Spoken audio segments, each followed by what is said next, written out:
Good afternoon, everybody. It's Friday, and it's time for another update at the Venetian Isles Clubhouse. This time, instead of walking around outside, we're going to spend more time inside. You will see as we're walking around, there are a lot less people working here this week. That will probably continue through next week because, unfortunately, a good number of people have tested positive for COVID on this particular job site. Not only people from Hedrick Brothers, but people from the subcontractors as well.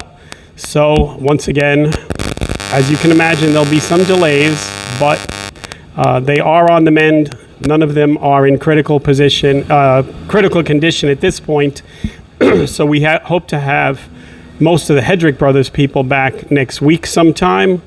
The owner of Hedrick Brothers has actually been stopping by here every day to make sure things that are progressing along, but it's not quite the same as having the job foreman and the superintendent on site every day.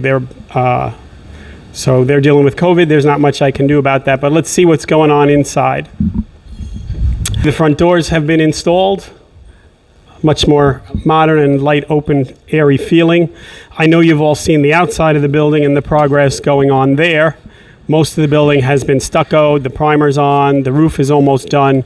Those shingles that are piled up on the roof will probably be coming down sometime next week. They have a few rows here and there that have to be tidied up once the stucco is cured. And then they're pretty much off the back of the building until we get the staircase lighting and stuff like that finished in the back, at which time they'll be back for that. So here we are, not much change in this area. This is where the lobby is. You can see as we go down the halls, the walls, more than the framing is up. Actually, sheetrock, come closer to me. The insulation has gone up. And as we walk down the halls, we'll take the walk, Linty, and then we'll come back the other way. As you walk down this hallway now, you can see, for example, the library is all sheetrocked. So you get an idea of the size of the library. The ceiling obviously is not in yet because we need our ceiling inspections done before they can start sheetrocking and closing things up. And that's waiting for a few of the sub permits to be pulled for low voltage intercom system, things of that nature. And then as soon as that's done, which should be next week, they'll be able to get their final inspection for the roofing. If you look up, you can see all the blown in insulation and everything has been done. It's all finished. The fire suppression system is in. Then you'll see us start putting the ceilings in. As we go down the hallway, let's look at some more space. Over here we have the arts and crafts room. Again, you can get the size of it because the walls are up. Some only with insulation, others with sheetrock. So this is moving along. Let's continue down the hallway.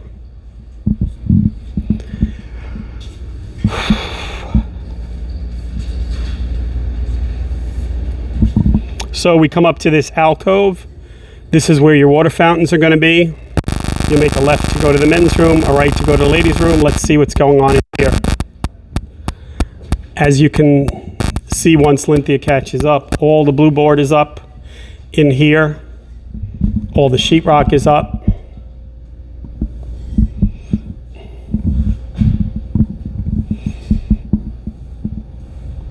So here's the inside of the ladies' room. Obviously, all the stalls are going to be like they are in the fitness center. You have private rooms for every bath. This is the area where the sinks are going to be.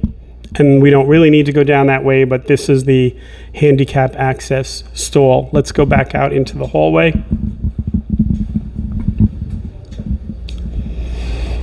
The men's room is similar, so I'm not going to bother taking time to look at that, but I do want to stop here for a second. You see how there are these indents in the walls. So you remember how we used to have all those jewelry cases and display cases that showcased people's arts and crafts and trophies and things of that nature. What we've done is we've taken sections of the hallway and we're making built-in cabinets that will be lit so that we don't have those cabinets anymore that look like an afterthought. Also, Lynthia, if you take a shot this way, back towards where the gentleman's walking, you can see that while this hallway is not much bigger than it used to be, by doing this built-in concept and the alcove for the water fountain and things of that nature, it makes it look much grander and much larger rather than a little hallway as if we were in a high school or something. Straight ahead in front of us, let's keep walking. This is the entry to the social hall. Again, to my left, here's one of these built-ins we talked about. This is going to be a buffet server, for lack of a better word, so that if you need to put place cards or any kind of signs like that before people enter to get into the social hall, we have a place for it. We don't have to put a piece of furniture there. Let's walk in here. This is the biggest change in the entire place. You can now see the size of the actual social hall rather than just the shell of the building. The stage is huge. Come on in this way, because the social hall actually, there's a big impact. If you come back where I am and start looking back towards the hallway, you'll see another major difference.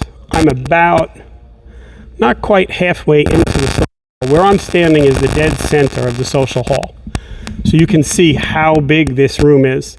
And when Lynthia pans to the back, walk towards me and pan to the back so they can see what the back of the room looks like. As she looks around, there is an alcove by the card room that allows us to have more tables without creating that L we used to have. Even if you're sitting back over there, you have a tremendous view of the stage. What Lynthia is looking at, stop there for a sec, Lynn. Okay, that little alcove there is a built-in service bar so that people will be able to get cocktails at their tables or while they're having dinner, either walking up to get it or having it delivered by a waitress. If you look up towards the ceiling above that and pan over the door, you can now see where the sound booth actually is. So instead of taking up floor space, the sound booth is now where it should be, centered over the door and centered across from the stage for a much more professional experience. Let's walk this way towards the kitchen. So where the stage used to be is where the catering kitchen is, and we're going to take a walk through there so you get an idea of the size rather than what we used to have, which was smaller than most of the kitchens in your home. You now have a recessed door to get into the kitchen so that when a function is going on, if you think about how we've placed this door, it's in an alcove in the back of the room, so when you're watching something on the stage, the light and the noise coming from the kitchen does not interfere with the performance. You don't even know it's going on, and you can't see into the kitchen to see the plates and the dishes and everything that's going on. Let's walk inside. When we're inside the kitchen, you can see that there is another door down that end, and it's a very long area. Unfortunately, I couldn't make it wider, but it is all laid out once the equipment is here so that the waiters and waitresses can come in one way and go out the other without having to bump into each other and make a lot of noise. There is an area for dirty dishes to be dropped. There's an area for cold food, an area for hot food. It's all very well planned out like a professional kitchen rather than what we used to have, so we can get the dinners on the table in 20 minutes instead of 40 minutes, so everybody's eating the same course at the same time. So a lot of thought has gone into planning this. We're doing it once and we're doing it the right way. If you walk down that way, there's a storage room going after the building's finished for tables and chairs and things like that. There's an exit that way for an emergency exit to the parking lot in case we need to from the ballroom. Another thing I want to point out, and a lot of this is of no interest to people that don't come to the ballroom, but you might as well know where your money's going, even if you don't participate. But there are a lot of little details going into the social hall. One of them is, take a look at the stage over here, Lynthia. If you look at the stage, we've designed the stage so it's held up on a series of trusses. And those trusses, you have 1, 2, 3, 4, 5, 6 bays. In those bays, we're creating a system so there are sliding things that go in and out so that we can use all under that stage for storage of banquet tables, excess chairs, things like that, because there's always been space constraints within the community. But by planning things ahead of time, we're able to maximize every inch that we can of the building. So just wanted to show you that. You may want to we're going to take a look, because most of you will never, ever go up to the sound room, but I want Lynthia to come with me up to the sound room so you can get a bird's eye view of what the room actually looks like from the sound room. So let's go this way. That's actually the entrance door to the lounge. That will have an access control feature on it, so that when the bar is closed, there'll be a wooden veneer door that comes down. This will all be locked up, so we don't have to worry about things disappearing. Nobody will be able to get in here unless they have an access card that shows they're allowed to be in here. Let's walk up these stairs. They're a little steep, Lynthia, but you should be fine. And there's handrails on both sides.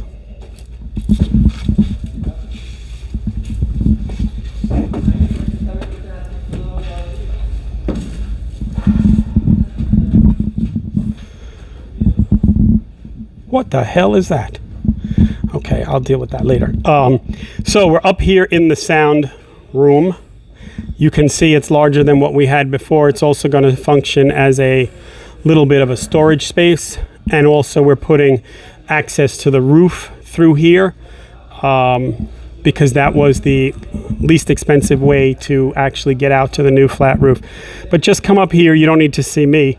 Pan the room and the stage from here.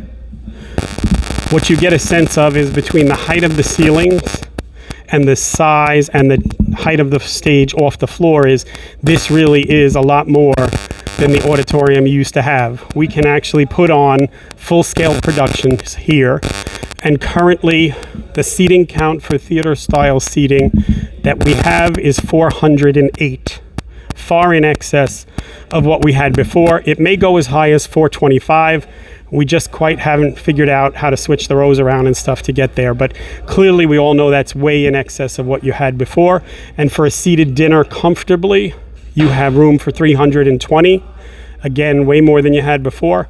And also take a look down here one more time and show the center of the stage.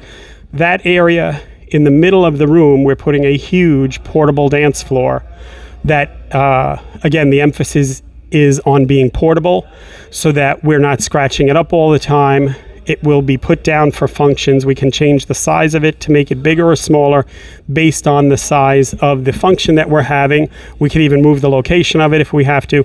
And that should be able to be stored underneath the stage, because that is obviously a lot of flooring. But the nice thing about this is when you're not using it for a dinner dance, the whole room can be set up any way you want, because there's carpeting that matches everywhere, and we're not dealing with that parquet floor off to the side that we used to have. Let's shut it off for a second, and we will rejoin you once we're on the other side of the building. All right, here we are back on the lobby. Now we're going to walk towards what used to be the gym. As you can see, it's a little dark over here, but the sheetrock has gone up. The walls are in place. Let's turn towards the left here. This is the way you will get to the offices, and these are the bathrooms. Lynthia, does your light shine enough in here, because we don't have light here, to see that actually the bathroom walls are up, the floors are in, the plumbing is all in to hook up for the sinks and everything else. This gives you an idea of what the finishes are like in the bathrooms. There are 4 bathrooms over here, and then you can walk back this way. Our office area has been sheetrocked, so you get an idea of this space. This is actually Lynthia's office, social director's office.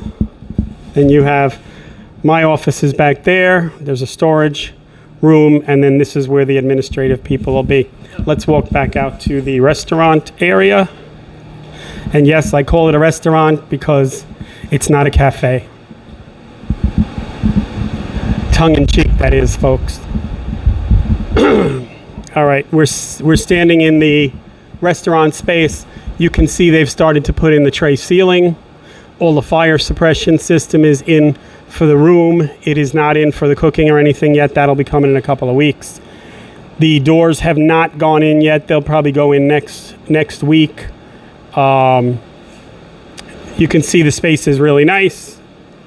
The windows are framed out for the interior hallway, So it's a light and bright space, and there's so much stuff piled up here you really can't get to the cooking and service area. I will take you down to see the billiards room though, because that's all sheetrocked and framed out.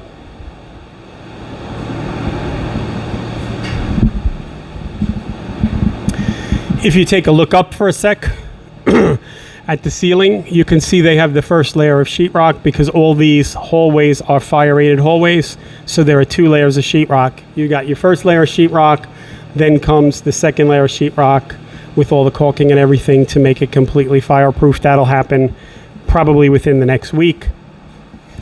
Let's go into the billiard room. Again, some of you may never come into the billiard room, but it's beautiful.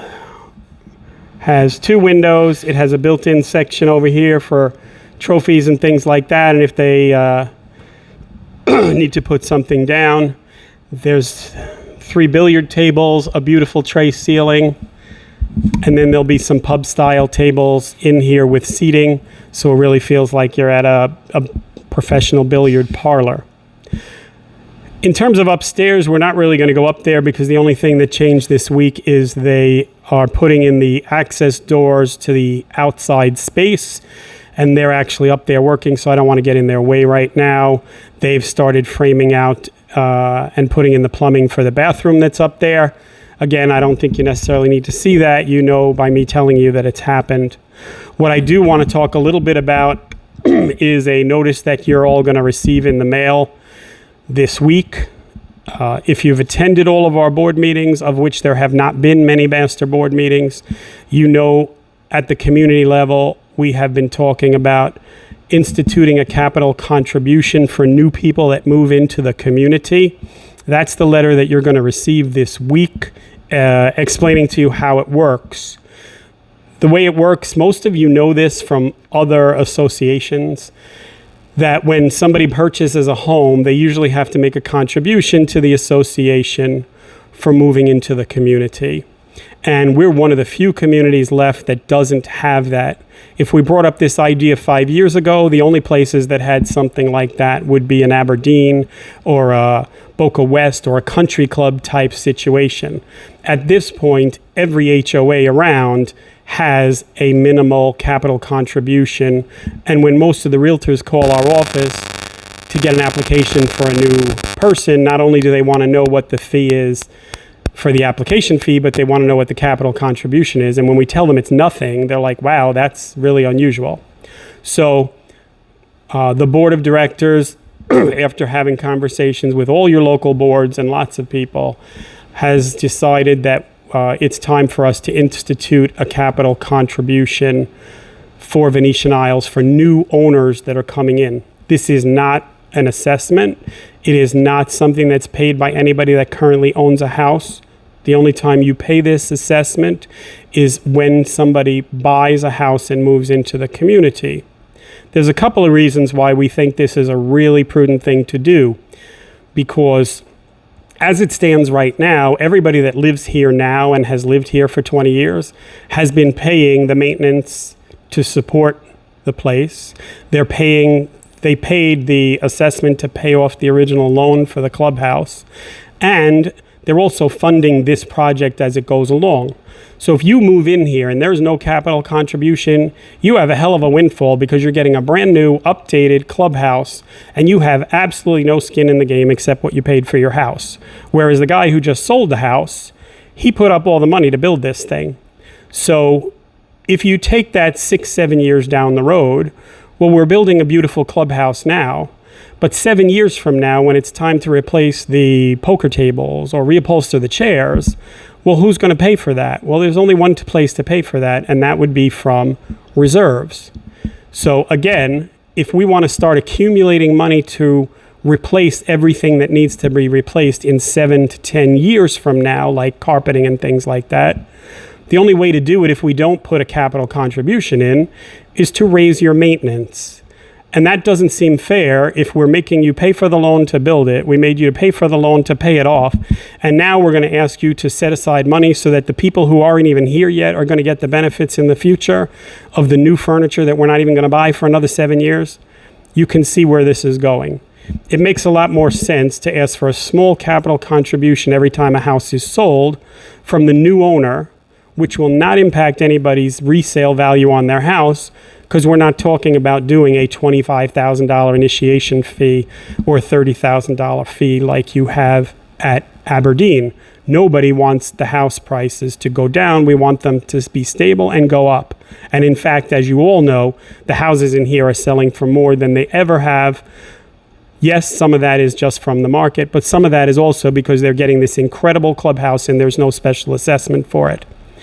All that being said, the way the special assessment will work is it's only due and payable on the transfer of your home to a new buyer.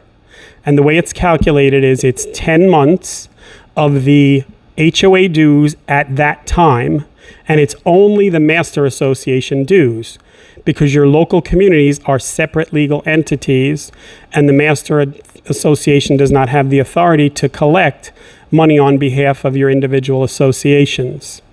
So this is, in one way, it's good because your local associations do not need capital contributions. They don't have clubhouses, they don't have amenities, they have roads to repave once every 20 years, and they have irrigation pumps to maintain. So there's no need to accumulate a ton of money at the sub-association levels. So if you're currently paying $400 a month, well, maybe $100 of that is going to your local association. That means the $300 portion that goes to the master association multiplied by 10 would come out to about $3,000. And that is what the capital contribution is. When you compare that to what like communities are charging, that is right in line. It's not the top and it's not the bottom with what other communities are charging. You don't have to take my word for it. You can ask realtors, you can ask your friends. And for those of the folks that have moved in here recently, you all know when you were shopping for houses, there was a capital contribution and there was not for Venetian Isles. So while it's not a significant amount to make somebody decide or not to buy a home here. People are going to buy their homes here because you've got an incredible clubhouse, loads of amenities, friendly people, reasonable house prices. I mean, the list goes on and on and on why this is absolutely the best place to buy. This decision is not going to impact the resale of your homes. It's a nominal amount of money. And what it does is it allows the association to start accumulating money. So 7 to 10 years down the road, we don't have to have a situation where we say, oh my God, we've got to raise all this money to replace things that we only bought 10 years ago. 10 years goes fast. And naturally, the place is larger than it used to be, so you can't kid yourself. We had a couple of $1 million in reserves for a facility that was worth a couple of $1 million. This facility is worth way more money than it was.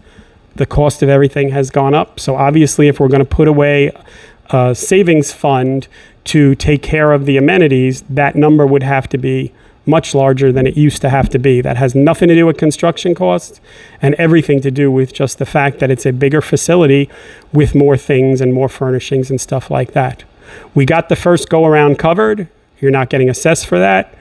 But 7 years down the road, I don't want somebody to come in on our next set of financial statements and say, the actuary says you need to now have reserves of $4 million. How are you going to pay for it? I know how we're going to pay for it. We're going to pay for it with this capital contribution from every new homeowner as they come in.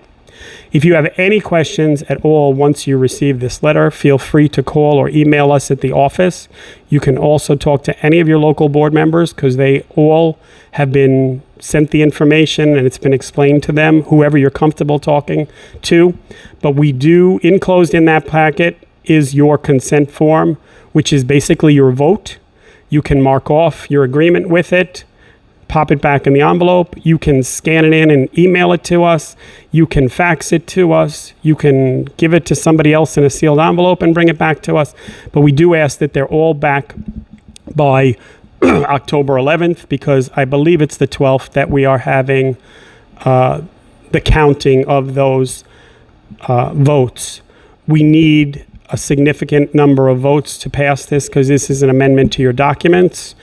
So I believe we need 2/3. I'm not 100% sure of the number off the top of my head because I'm standing here in the clubhouse instead of back in my office. But it's a significant amount of people, and we do need everybody to participate. And we are anxious that you all will send back your affirmative response to this, because it only makes sense. If we don't do it, then you have to know that the requirement of reserves for the reserves is going to go up, and the only place to get that is from your monthly maintenance if we don't do this. So again, feel free to call us. I think that's probably enough for today. There's other things we're going to talk about on our next video, like when we're going to pave the roads. That is scheduled and it's going to happen. The traffic study has been done. That includes the stops, the humps, all those other wonderful things will be addressed in another video. Lynthia, anything else we have to talk about? Your budget dates for each of the communities have been set. Your annual meeting dates have been set. All those notices will be coming out in the next couple of weeks.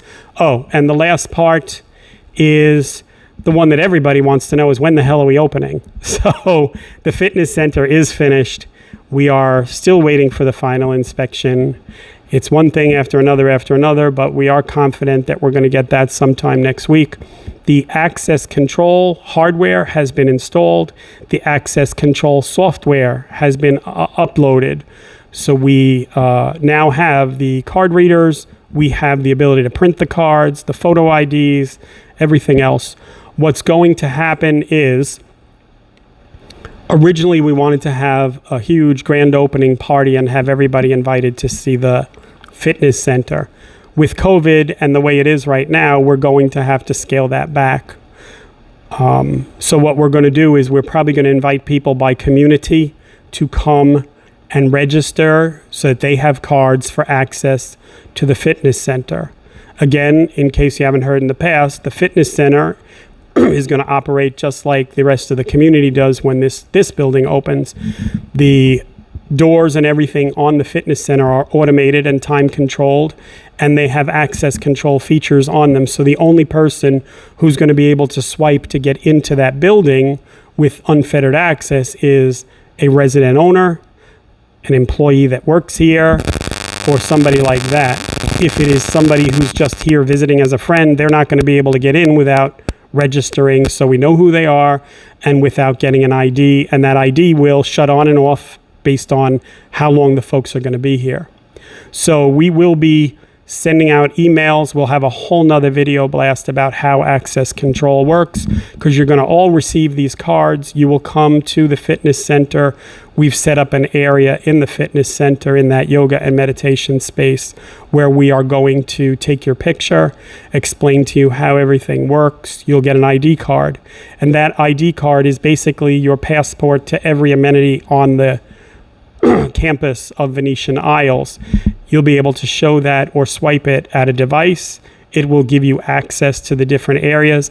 It will, from a security perspective, keep track of who and where people have been as well. So while you may not like that feature, it's an important feature, because now if somebody damages, for example, the pool tables in the billiards room, well, between the video and the swiping of the door to get in, it's going to tell us who the hell did it and when. And if something goes missing from the lobby, or somebody does some destruction to something, which I'm not saying anybody would, but we all know it happens, we now will have a trail to be able to go after the people that break the rules. Most of you are probably cheering in the background as I say that, because one of the biggest complaints in the 4 years I've been here is that we're not able to enforce the rules. Well, we never had the tools to do it. In the new place, we have camera surveillance over everything, and we have automated door card readers everywhere. So those tell us 24 hours a day, 7 days a week, who's in there, who's out, when you came in, when you left, what you used, and it's all backed up by video. So this will allow us to say, don't tell me you had an unregistered guest in there. Here's the picture of them. Here's the time you were there.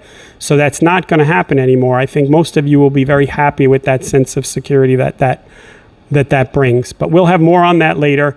We are going to open the fitness center as soon as we can. It probably will have some restrictions in terms of the amount of people that we send in there until we get past this COVID situation. As I told you in the beginning of the video, it has hit Venetian Isles. Our vendors have it. The subcontractors have it. And as you all know, there are people in here who have had COVID with this go around. So we're hoping that's all going to be behind us soon. Stay well, stay safe, and I look forward to seeing you in person soon.